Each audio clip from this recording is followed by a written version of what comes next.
নমস্কাৰ মই বৰ্তমান উপস্থিত আছো 2 নং বৰডিক্ৰাইত আৰু 2 নং বৰডিক্ৰাইত দাদা আপোনাৰ নামটো মোৰ শ্ৰী ছত্ৰ বসনেট ছত্ৰ বসনেট দেৱৰ ওচৰত আহিছো আৰু তেখেতে ড্ৰেগন খেতি কৰি যি বৰ্তমান শোণিতপুৰ জিলাত নাই তেখেতে অন্য স্থানৰ পৰা প্ৰশিক্ষণ লৈ ড্ৰেগন খেতি কৰি স্বাৱলম্বিতাৰ পথ দেখিবলৈ সক্ষম হৈছে আৰু ড্ৰেগন খেতি কেনেকৈ কৰিব লাগে তেখেতে ক'ৰ পৰা প্ৰশিক্ষণ লৈছে কোনটো খোজ খেতিয়কসকলৰ বাবে উপকাৰী ফলদায়ক সেই সকলো কথা জানিবলৈ মই তেখেতৰ লগত কথা পাতিম দাদা আপুনি যেহেতু ড্ৰেগন খেতি আমাৰ শোণিতপুৰ জিলাত প্ৰায় নাই আপুনি ক'ৰ পৰা এই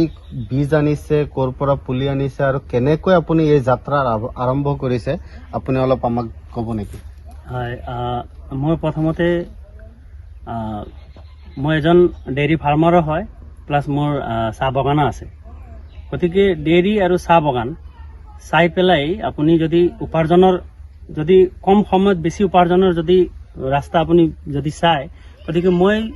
এই ড্ৰেগনটোকেহে মানে চুজ কৰিছোঁ বিভিন্ন এতিয়া ইউটিউব বা তেনেকুৱা গুগলত মই চাৰ্চ কৰি চাইছোঁ ইয়াত ইনভেষ্টমেণ্ট প্ৰথম অলপ কৰিলে উপাৰ্জন আপোনাক বহুত দীঘলীয়া বহুত সময়লৈকে আপোনাক উপাৰ্জন দি থকা খেতিটো হৈছে ড্ৰেগন মানে কম সময়ত হয় হয় অধিক উৎপাদন দিয়া খেতিটোৱে হ'ল ড্ৰেগন আৰু মই নিজে মানে প্ৰমাণ মই নিজে হেৰি পাইছোঁ আৰু মানে নিজে কৰি পেলাই প্ৰমাণ পাইছোঁ যে হয় নিশ্চয় কম এবছৰতে আপোনাৰ প্ৰথম যিটো আপুনি খৰচ কৰে সেই খৰচটো ৰিকভাৰী হৈ যায় এটা বছৰতে আপুনি ইয়াৰ এই খেতি কৰাৰ কাৰণে প্ৰশিক্ষণ ক'ৰ পৰা গ্ৰহণ কৰিছিল হয় মই আমাৰ ওদালগুৰি ডিষ্ট্ৰিক্টৰ এজন বড় যিচয় স্বৰ্গীয়াৰী গতিকে তেখেতক যোগাযোগ কৰিলোঁ তেখেতেও বাহিৰত গৈ ট্ৰেইনিং কৰি অহা আমি শুনিছিলোঁ তো তেওঁৰ লগত যোগাযোগ কৰোঁতে তেখেতে মোক ঘৰতে মাতি পেলাই এসপ্তাহ ধৰি মোক যথেষ্ট এই বিষয়ত মোক শিকালে গতিকে তেওঁৰ পৰাই ইয়াৰ যিটো বস্তু মই তেওঁৰ পৰাই আনি ইয়াত লগাইছোঁ আচ্ছা এই খেতি যে কৰিছে আপুনি ইতিমধ্যে আমাক জনাইছিলে যে আপুনি ইয়াৰ পৰা বহুতো ফল পাইছে তো ইয়াৰ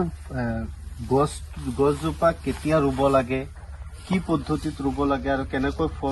ফলটো হয় এই বিষয়ত জনাব নেকি যে এই যিটো প্লেট ইয়াত আপুনি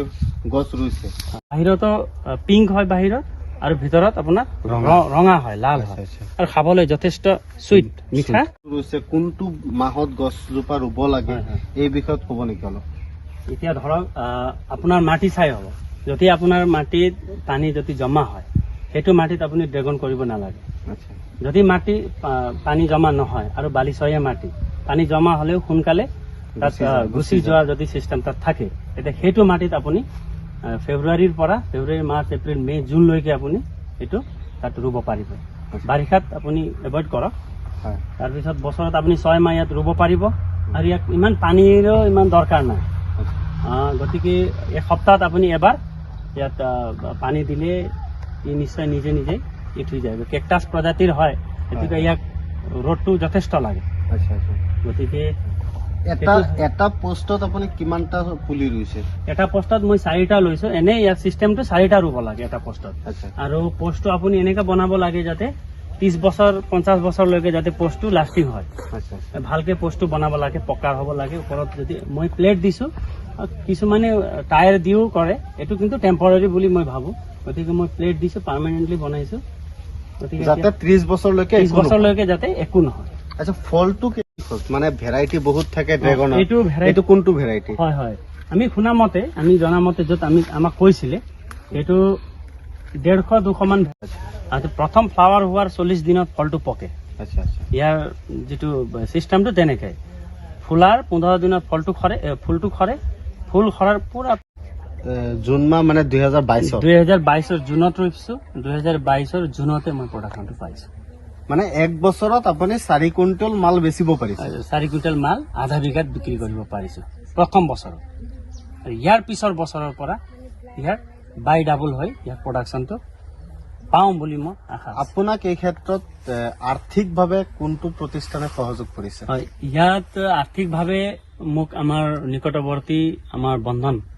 এই ৰঙা চকুৱা বন্ধন ৰঙা চকুৱা বন্ধন বেংকৰ পৰা মই প্ৰথমতে 1 লাখ টকা লৈছিলো মোৰ মানুহজনীৰ নামত। গতিকে সেই 1 লাখ টকাই দি মই ইমানখিনি আৰম্ভ কৰিলো। গতিকে ইয়াৰ পৰা মই যথেষ্ট উপকৃত হলো। এতিয়া বঢ়াবলৈ আকৌ মোক অলপ ইনভেষ্টমেণ্টৰ কাৰণে পইচা লাগিব। গতিকে আকৌ মই বন্ধনৰ ওচৰত গৈছো, তেখেতসকলে মোক যথেষ্ট সহায় কৰিছে। গতিকে এই বছৰ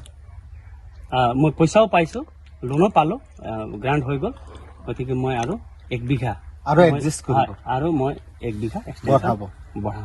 হয়, এয়া হৈছে এগৰাকী সফল খেতিয়কৰ সফল কাহিনী। বন্ধন বেংকৰ আৰ্থিক সাহায্যৰে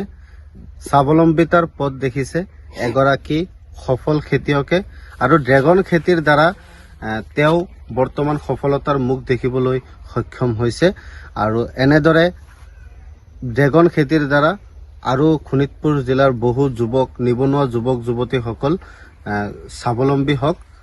তাৰে আশা কৰিলোঁ।